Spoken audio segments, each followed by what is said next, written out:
नमस्कार दोस्तों, Jeevan Jyoti online classes में आप सभी का मैं उमाकांत सर अभिनंदन एवं वंदन करता हूं। जैसा कि पिछले क्लास में हम लोगों ने संधि के बारे में थोड़ा सा अध्ययन किया था और उस संधि में स्वर संधि पर हम लोग बात कर रहे थे। जो चर्चा हमारी हो चुकी है स्वर संधि के पहले भाग यानी पहले अंश, जिसको हम दीर्घ स्वर संधि के रूप में जानते हैं। तो स्वर संधि के पहले भेद में हम लोगों ने दीर्घ स्वर संधि का अध्ययन किया। जैसा कि आज हमारे सामने अगला हमारा भाग होगा, अगला हमारा टॉपिक होगा गुण स्वर संधि। तो स्वर संधि में हम लोग अब किस पर अध्ययन करेंगे? गुण स्वर संधि पर। ध्यान से समझने की जरूरत है। जैसा इसका नाम है गुण स्वर संधि, वैसे हम इसके गुणों को खूब आसानी से ग्रहण करेंगे।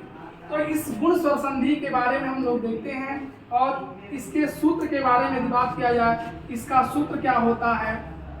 तो गुण स्वर संधि का सूत्र होता है आदि गुणा। सूत्र होता है आदि गुणा। इस प्रकार यहीं से हम शुरुआत करते हैं। हम लोगों ने संधि को देखा, संधि के बारे में समझा, संधि के जोड़ को समझा, परिभाषा को देखा, भेदों पर बात किया और आज अब स्वर संधि के पहले भेद के बाद दूसरे भेद यानी अगले भेद गुण स्वर संधि पर हम बात करेंगे। तो गुण स्वर संधि में हम शुरुआत करने जा रहे हैं और हमने सूत्र बता दिया। इसका सूत्र क्या होता है? आदि गुणा। अब यहाँ से हम इसके पहले नियम पर बात करते हैं। गुण स्वर संधि का पहला नियम देखिए, ध्यान देने की जरूरत है। विच्छेद होगा तो बीच में धन का चिन्ह होगा और धन के ठीक पहले या तो आपको छोटा आ या बड़ा आ, यानी या तो ह्रस्व आ या तो दीर्घ आ मिलेगा। लेकिन किस रूप में? बड़ा आ होगा तो मात्रा के रूप में और ह्रस्व आ होगा तो किसी व्यंजन में छुपा होगा। इसके बाद हम देखेंगे बिल्कुल अपने रूप में हमको क्या मिलेगी धन के बाद? तो या तो ह्रस्व ई मिलेगी या दीर्घ ई मिलेगी। जैसा इसका रूप होता है, जैसी ही होती है वैसे ही आएगी, मात्रा के रूप में नहीं आएगी। अब होगा क्या कि धन के पहले यदि छोटा आ होगा और धन के बाद छोटी ई होगी तो मिल करके क्या हो जाएगा? ए हो जाएगा।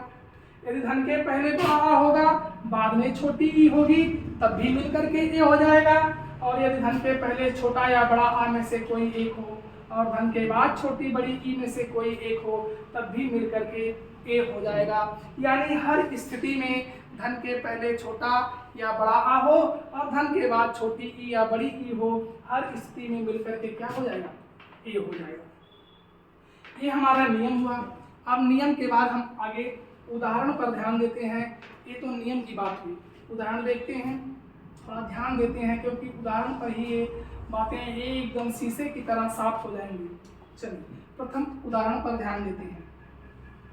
यहाँ से देखा जाए पहला उदाहरण, तो मैं एक उदाहरण ले रहा हूं। अगर लिखा जाए महाधन इंद्र, ध्यान दीजिए धन के पहले कौन सा स्वर आया है? तो दीर्घ स्वर है। हम इसको क्या करेंगे? बाहर निकालेंगे। एकदम आराम से इसको खींच के पहले बाहर निकालेंगे। धन के ठीक बाद ई आई है, बिल्कुल अपने ही रूप में जैसी है वैसे ही आई, यानी ह्रस्व ई आई है। कोई फेशियल नहीं, कोई पाउडर नहीं, बिल्कुल अपने रूप में जैसा इसका रूप है वैसे ही आई है। यानी मेरे कहने का तात्पर्य है कि ई अपने रूप में आई है, मात्रा के रूप में नहीं आई है। अब क्या होगा? अगर हम ध्यान देंगे तो अभी हम लोगों ने नियम में देखा कि धन के पहले यदि छोटा आ हो, बाद में छोटी ई हो, तो मिल करके ए हो जाएंगे। और वही कंडीशन सेम यही फोटो हमारे सामने मिल रहा है। अब होगा क्या? दोनों मिल करके धन के पहले जो बड़ा आ है और धन के बाद छोटी ई है मिल करके क्या हो जाएंगे? दोनों मिल करके क्या हो जाएंगे? ए हो जाएंगे। यहाँ थोड़ा से ध्यान दीजिए, धन के पहले बड़ा आया है तो कुछ इस तरह की फोटो हमारे सामने थी। यहाँ बड़ा आ और छोटी ई के रूप में मिल करके ए हो गया। अब देखते हैं यहाँ करना क्या हमको? ए बन गया और इसके बाद यहाँ हम देखते हैं बचा क्या? तो बचा क्या भैया, यहाँ सिर्फ क्या बचा, मह बचा, क्योंकि दीर्घ आ यहाँ से निकल चुका था। क्या बचा, मह बचा। धन आ और ई मिलकर के जो ए बने थे इसको हमने यहाँ रख दिया। इसके बाद इधर आधा ना और द्र बचा है, इसको हम उतार देंगे। इस बचे हुए भाग को यहाँ और इस भाग को हमने यहाँ उतार लिया। दीर्घ आ और ई मिलकर के ए हो गए, ये हमने बता दिया था। कुछ करने की जरूरत नहीं, ध्यान देने की जरूरत है। पहले हम माँ को लिखेंगे, हा में हलंत लगा है परंतु यहाँ लिखेंगे और इस पर ए की मात्रा लगा देंगे। आधा ना यहाँ लिखेंगे और द्रा को यहाँ उतार देंगे और हमारे सामने एक शब्द बन करके आ जाएगा महेंद्र। इस प्रकार हम लोगों ने गुण स्वर संधि के पहले नियम पर एक उदाहरण पर ध्यान दिया। कुछ और उदाहरण ध्यान देते हैं, कोई दिक्कत होगी इसको आराम से समझिएगा। अब अगला उदाहरण हम देखते हैं। अगले उदाहरण को लिया जाए और देखा जाए अगला उदाहरण क्या है। देखिए, जैसे शब्द मैं लिख रहा हूँ राका धन ईस, ठीक, राका धन ईस। धन का चिन्ह है, धन के ठीक पहले कौन सा स्वर है और जो स्वर होगा उस पर आप विशेष ध्यान दीजिएगा कि वह स्वर या तो मात्रा के रूप में होगा या तो ह्रस्व आ के रूप में किसी व्यंजन में छुपा होगा। तो साफ दिख रहा है कि का व्यंजन में दीर्घ आ की मात्रा लगी है, यानी इस आ को हम बाहर निकालते हैं, इस रूप में आएगा। बाद में दीर्घ ई आई है। अब इसको हम यहां से उतार लेते हैं। क्या किया जाए, इसको जोड़ दिया जाए। जोड़ेंगे हम तो हमारे सामने पुनः वही वर्ण बन करके क्या आएगा, ए आएगा। इन नियम में हम लोग पढ़ चुके हैं गुण संधि के कि धन के पहले यदि दीर्घ आ हो और धन के बाद दीर्घ ई हो तब भी ए, और धन के पहले ह्रस्व आ बाद में ह्रस्व ई तब भी ए, यानी हर स्थितियों में ए हो जाएगा। बचा क्या, यहाँ जो राका शब्द था यहाँ से दीर्घ आ निकला तो बचा क्या, राक बचा। का में हलंत लग गया, धन ए दोनों मिलकर के बने हैं। इधर तालव्य सा बचा है, इसको हम यहाँ उतार लेते हैं। जोड़ना शुरू करते हैं। रा को लिखिए, का पे ए की मात्रा को लगाइए और सा को यहाँ उतार दीजिए और मेरे सामने एक शब्द बन करके आ गया राकेश। गुण संधि का दूसरा उदाहरण। इस प्रकार सिर्फ ध्यान देने की जरूरत है कि धन के पहले आ या आ होगा, लेकिन किस रूप में, या तो मात्रा के रूप में होगा या ह्रस्व आ के रूप में छुपा होगा, और बाद में आपको क्या मिलेगी, ई आई मिलेगी। एक आध उदाहरण पे और ध्यान देते हैं हम, इसको थोड़ा ऊपर करके एक आध उदाहरण पर और ध्यान देते हैं। देखिए, जैसे यदि लिखा हो कहीं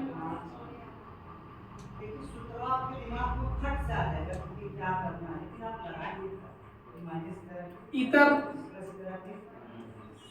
धन इतर, इतर धन इतर, ध्यान दीजिएगा धन के पहले जो र व्यंजन है, र में कौन सा स्वर है, तो ह्रस्व आ है जो छुपा हुआ है। हम इसको अगर बाहर निकालें तो यहाँ इस रूप में लिख सकते हैं। धन के ठीक बाद ह्रस्व ई आई है, इसको हम उतार लेते हैं। दोनों को जोड़ते हैं तो जोड़ने के बाद फिर हमारे सामने क्या बन करके आएगा, ए बन करके आएगा, क्योंकि हम लोग नियम में पढ़ चुके हैं आ और ई मिलकर के ए होता है। इसी प्रकार संयुक्त स्वर, जब आप वर्णमाला का अध्ययन करेंगे, मैं वर्णमाला पढ़ाऊंगा, संयुक्त स्वर वहां देखेंगे तो संयुक्त स्वरों की संख्या 4 होती है, उसमें से एक संयुक्त स्वर ए होता है और ए की उत्पत्ति आ और ई के मेल से होती है। सेम वही स्थिति है, एकदम वही हाल है।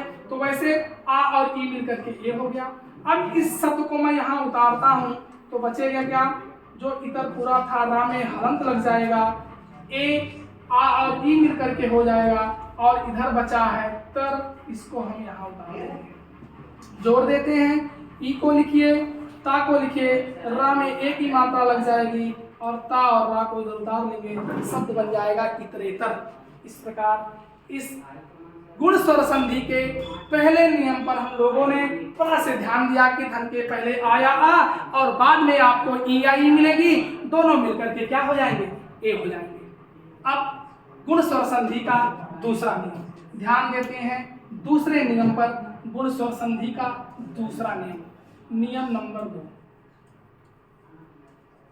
दूसरा नियम क्या कहता है? सिर्फ हम लोग संधि को इतना कठिन ले लेते हैं, हुआ बना देते हैं कि अरे संधि संधि, कुछ नहीं, सिर्फ ध्यान देने की जरूरत है, तनिक भी कठिनता नहीं है, सिर्फ समझने की आवश्यकता है कि क्या है, कौन सा स्वर आ रहा है, स्वर संधि में यही ध्यान देना है कि धन के पहले कौन सा स्वर है, धन के बाद क्या है, इसके बाद हमें काम करना है, उस पर बहुत परेशान होने की आवश्यकता नहीं है। अब देखिए दूसरे नियम में क्या होगा, धन के पहले क्या मिलेगा आपको, आ या आ ही मिलेगा, या तो ह्रस्व या तो दीर्घ, लेकिन दीर्घ होगा तो किसी व्यंजन में लगा होगा मात्रा के रूप में, और ह्रस्व होगा तो किसी व्यंजन में छुपा होगा, उसकी पूर्णता को प्रदान करेगा। और धन के बाद दूसरे नियम में आपको क्या मिलेगा, या तो ह्रस्व उ मिलेगा या तो दीर्घ उ मिलेगा, यानी या तो बड़ा उ होगा या छोटा उ होगा, लेकिन किस रूप में होगा, बिल्कुल अपने रूप में होगा, जैसा इसका रूप रंग है, यानी मात्रा के रूप में ना आकर के अपने रूप में आएगा। लेकिन धन के पहले वाला आया तो मात्रा के रूप में होगा या किसी व्यंजन में छुपा होगा। अब होगा क्या, धन के पहले यदि ह्रस्व आ होगा और बाद में ह्रस्व उ होगा, तब भी मिलकर के क्या हो जाएगा, ओ हो जाएगा। धन के पहले दीर्घ उ होगा, बाद में ह्रस्व या धन के पहले यदि दीर्घ आ होगा और बाद में ह्रस्व या दीर्घ उ होगा, तब भी मिलकर के ओ हो जाएगा। और ऐसी स्थितियों में हमने देखा कि यदि धन के पहले ह्रस्व या दीर्घ आ हो और धन के बाद ह्रस्व या दीर्घ उ हो, तब भी मिलकर के क्या हो जाता है, ओ हो जाता है। और ओ की मात्रा हम लोग जानते हैं यही होती है, एक चुरकी, यानी पंडित जी की जो चुरकी है वही गुण संधि है, बस चुरकी पर ध्यान दीजिए, वही गुण संधि है। अब आते हैं हम इसके उदाहरण पर, ये तो हमारे सामने नियम हो गया, थोड़ा उदाहरण पर ध्यान देते हैं।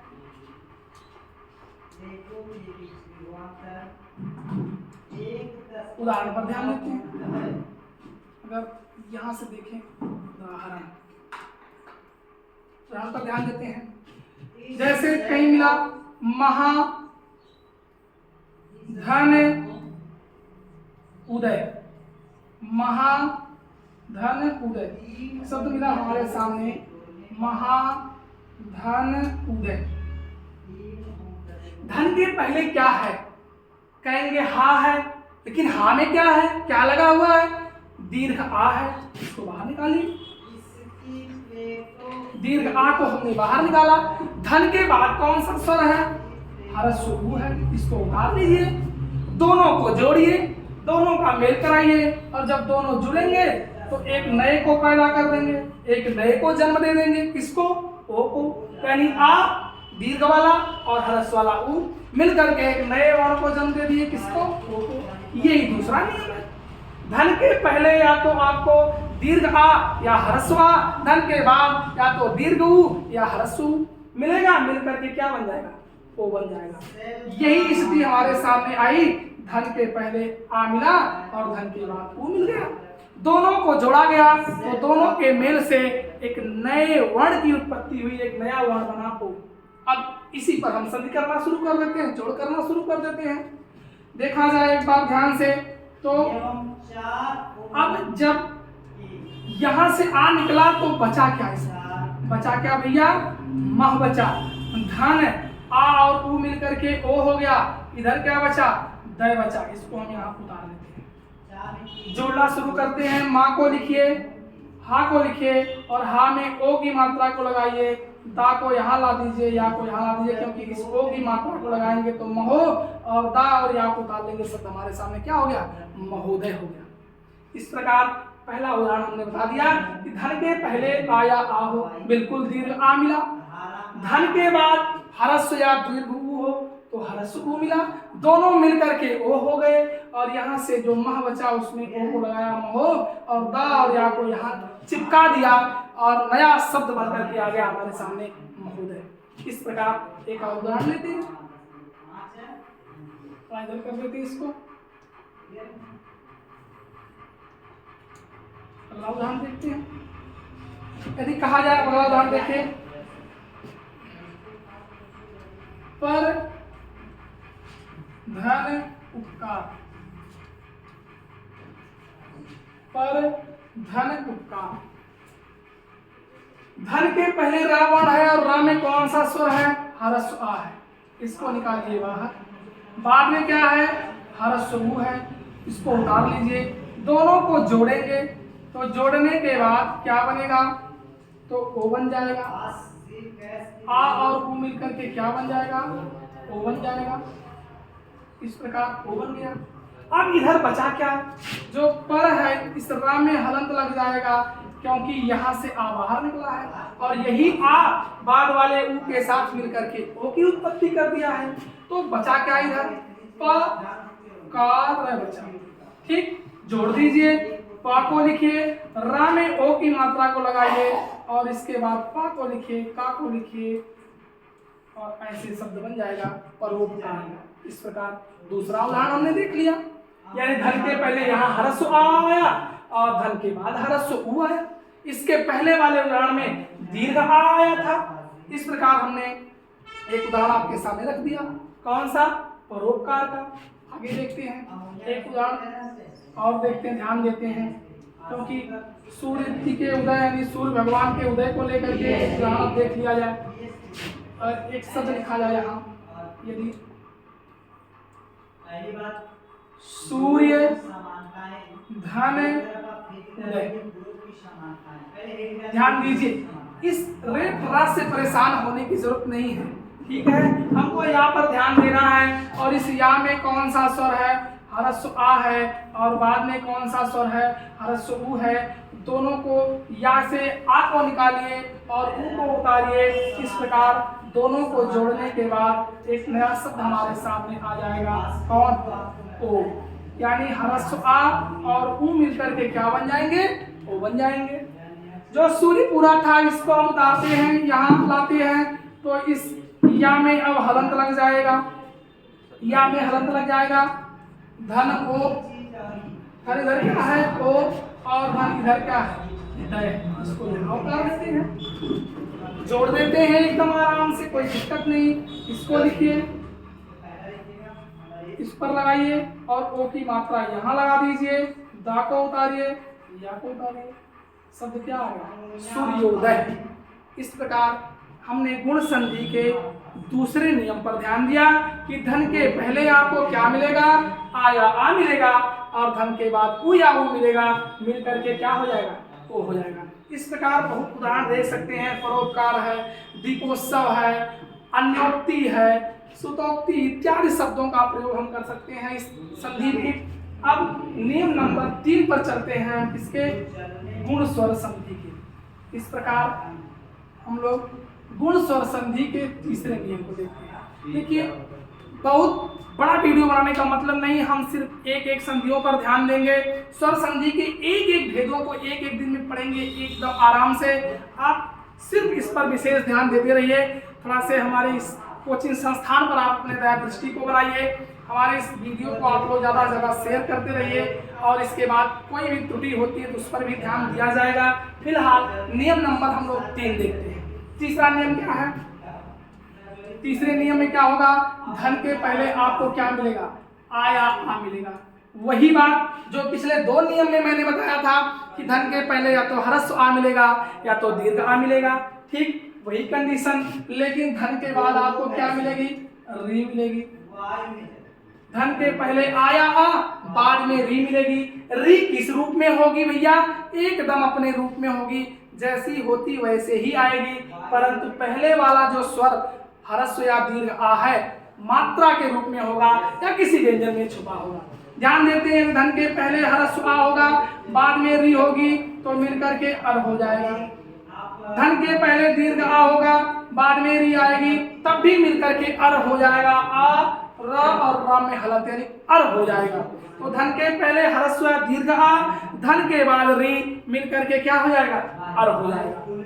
विशेष ध्यान दीजिएगा, रटने की जरूरत नहीं। मैं बार बार कह रहा हूँ, आपसे निवेदन कर रहा हूँ कि संधि को रटिएगा मत, कभी देखिएगा संधि को कि धन के पहले कौन सा स्वर है और धन के बाद कौन सा स्वर है, इस पर विशेष ध्यान दीजिए। लेकिन धन के पहले वाला जो स्वर होगा या तो मात्रा के रूप में होगा या किसी व्यंजन में छुपा होगा, परंतु धन के बाद वाला स्वर अपने रूप में होगा जैसा वो होता है। इसके बाद उस पर जो काम करना है हमको, उस पर बाद में काम करेंगे, पहले इसको देखें क्या है, पहले घबराने की आवश्यकता नहीं है।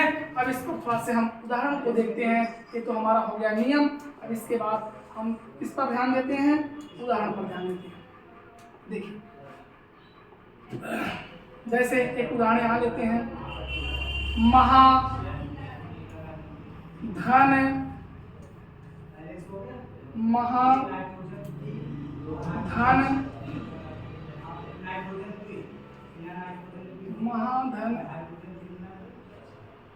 ऋषि। महाधन ऋषि, धन के पहले कौन सा स्वर है, हा में कौन सा स्वर लगा है, तो दीर्घ आ की मात्रा यानी दीर्घ आ है, और धन के बाद क्या मिला, री मिल गई। इसको हम यहाँ उतार लेते हैं, इस आ को यहाँ से निकाल लेते हैं, और जब दोनों को जोड़ते हैं निकालने और उतारने के बाद एकदम गणित की भाषा में पहले निकालिए, खींच के बाहर करिए, बाहर आने के बाद मिला दीजिए। जिस प्रकार शादी में लोग दूल्हे को खींच करके घर से बाहर निकाल के फिर मिला देते हैं बारात के साथ, वैसे ही दीर्घ आ को खींच करके री के साथ मिला दीजिए। मिलाने के बाद क्या मिल जाएगा हमको, अर मिल जाएगा। ठीक है, मिलाने के बाद आ और री को मिलाने के बाद क्या बन जाएगा, अर बन जाएगा। और बचा क्या है यहाँ पर, मह बचा। धन इधर क्या बचा, अर बचा, और इधर क्या बचा, सी बचा। जोड़ दीजिए, माँ को लिखिए, इस आ को इसमें मिलाइए तो पूरा हा हो जाएगा, इस ह्रस्व आ को, और ये आधा रहा है इसके साथ रेप बन जाएगा इधर जाकर के, और शब्द हमारे सामने क्या आ जाएगा, महर्षि। ध्यान से देखिए, दीर्घ आ और री को मिला दिया, अर हो गया, इस आ को मिलाया पूरा हा हो गया, इस रा को इस पर रेप बना दिया, और शब्द हमारे सामने क्या हो गया, महर्षि हो गया। इस प्रकार हमारे सामने एक शब्द बन करके आ गया, क्या, महर्षि। अगला उदाहरण देखते हैं।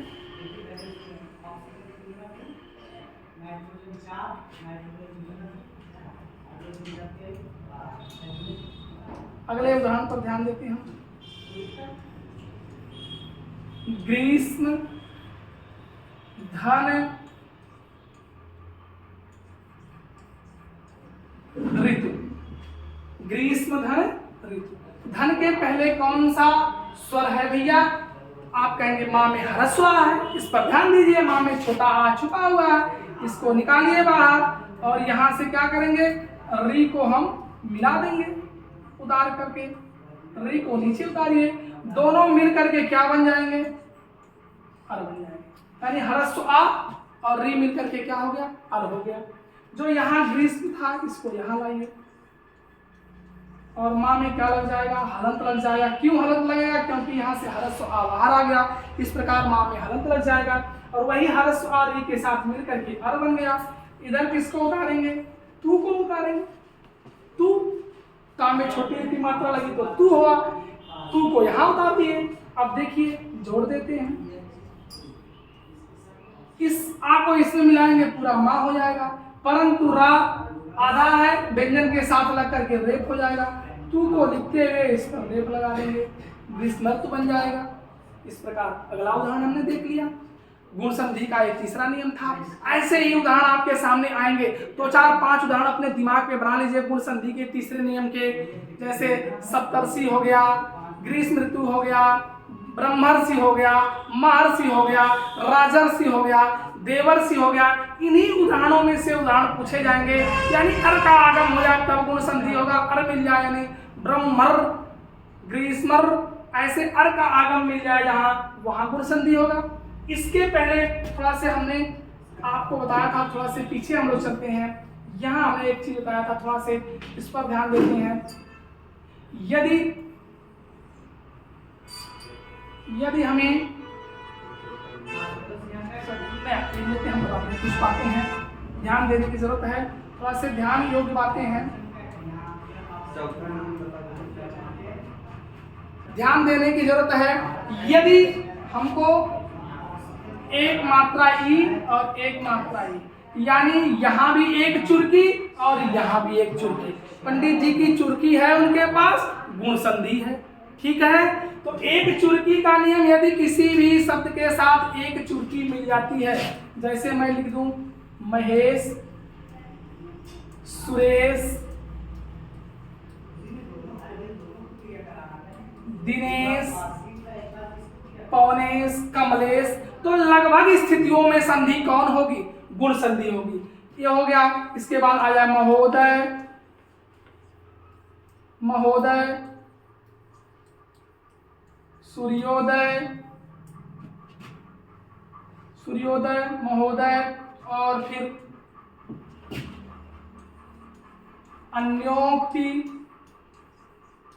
ऐसे देखिए, अब यहाँ भी हमको एक चुटकी वाली एक मात्रा यहाँ ओ की मिल रही है, यहाँ ओ की मिल रही है, यहाँ मिल रही है, यहाँ एक ही मात्रा मिल रही है, यहाँ मिल रही है, यहाँ मिल रही है।